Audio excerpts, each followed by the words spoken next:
लखनऊ से एटीएस ने 2 संदिग्ध आतंकियों को गिरफ्तार कर लिया है। एक का नाम है रिजवान, जबकि दूसरे का नाम सद्दाम शेख है। रिजवान जम्मू कश्मीर का रहने वाला है, जबकि सद्दाम शेख गोंडा का रहने वाला है। इनके कनेक्शन अंसार गजवातुल हिंद से है। आरोप के मुताबिक रिजवान सोशल मीडिया पर प्रतिबंधित हथियार, आतंकियों की तस्वीरें और भारत विरोधी गाने डालता था। उधर सद्दाम के फोन से तमाम आतंकियों की फोटो और वीडियो भी मिले हैं। सद्दाम की डीपी में आईएसआईएस और लश्कर-ए-तैयबा की फोटो भी मिली है। आरोप के मुताबिक सद्दाम सोशल मीडिया पर लोगों को जिहाद के लिए उकसाता था। बाबरी मस्जिद केस में सुप्रीम कोर्ट के फैसले से नाराज सद्दाम इसका बदला लेना चाहता था। इतना ही नहीं, वो पाकिस्तानी और कश्मीरी मिलिटेंट के भी संपर्क में था।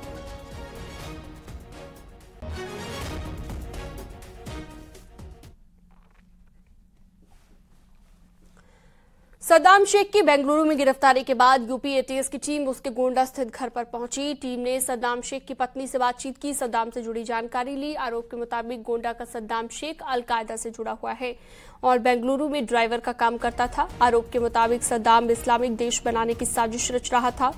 पूछताछ में रुबीना ने कहा है कि उसे सद्दाम की गतिविधियों के बारे में कोई जानकारी नहीं है और अगर उसने कोई गलती की होगी तो सजा जरूर मिलेगी।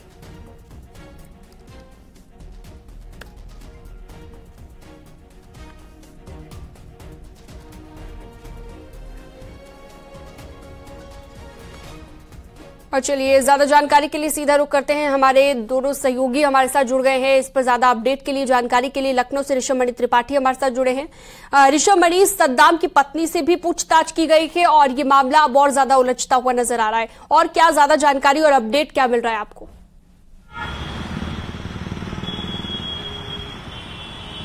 देखिए, सबसे पहले एटीएस के जो सोर्सेज है उन्होंने हमें कंफर्म किया है कि रिजवान और सद्दाम शेख दोनों को पुलिस कस्टडी रिमांड मिलेगी एटीएस, और रिमांड के दौरान इनसे पूछताछ होगी कि आखिर इनके लोकल कॉन्टैक्ट्स कौन कौन से हैं।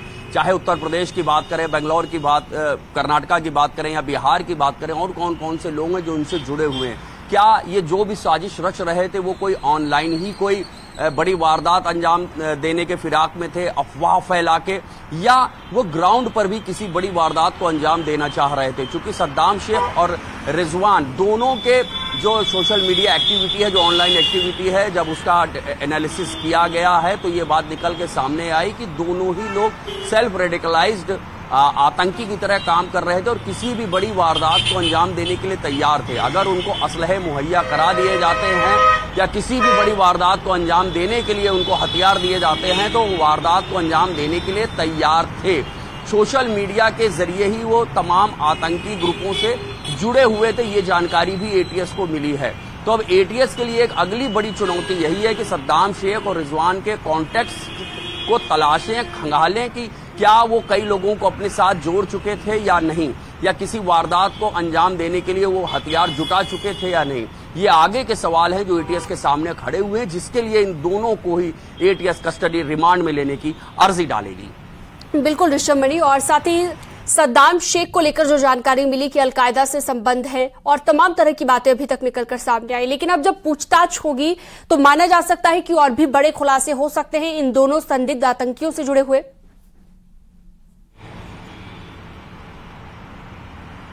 जी हाँ, बिल्कुल। देखिए, अभी जो एटीएस ने इन दोनों की गिरफ्तारी की है वो ये बात सामने आई है कि इनकी ऑनलाइन एक्टिविटी संदिग्ध थी। ये आपत्तिजनक भड़काऊ मैसेज उसका प्रचार प्रसार कर रहे थे।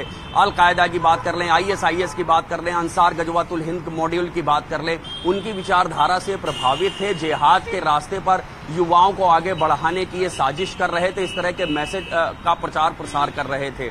लेकिन कौन कौन लोग नीचे इनकी चेन में और भी जुड़े हुए हैं, क्या ये कई और लोगों को जोड़ चुके थे, क्या इनके पास हथियार भी आ चुके हैं, ऐसे तमाम सवालों के जवाब तलाशने के लिए एटीएस इन दोनों को ही कस्टडी रिमांड में लेगी।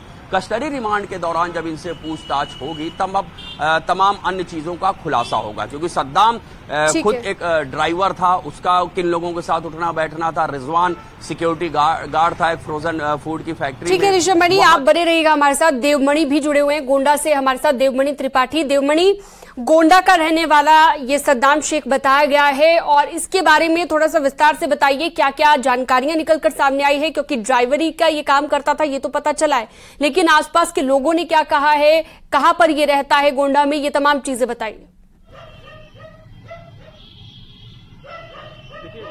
एक देहात कोतवाली क्षेत्र जहाँ का पठानपुरवा है, वहाँ पे काफी दिनों से ये रह रहा है और आसपास के लोगों से जो बातचीत हुई उनका कहना है कि ये बीच बीच में यहाँ पे आया करता था। उसकी पत्नी रुबीना ने भी ये चीज बातचीत में न्यूज़ 18 से स्वीकार की है कि सितंबर में पिछले साल 2022 में वो यहाँ पर आया था। लेकिन आप देख तस्वीरों में हमने दिखाया कि जिस तरह से उसका परिवार रह रहा है मुखलिसी में, उससे इतर वो उसकी जो गतिविधियां है वो कहीं न कहीं जो देश विरोधी है और लगातार वो ऐसे कारनामे करने की फिराक में था।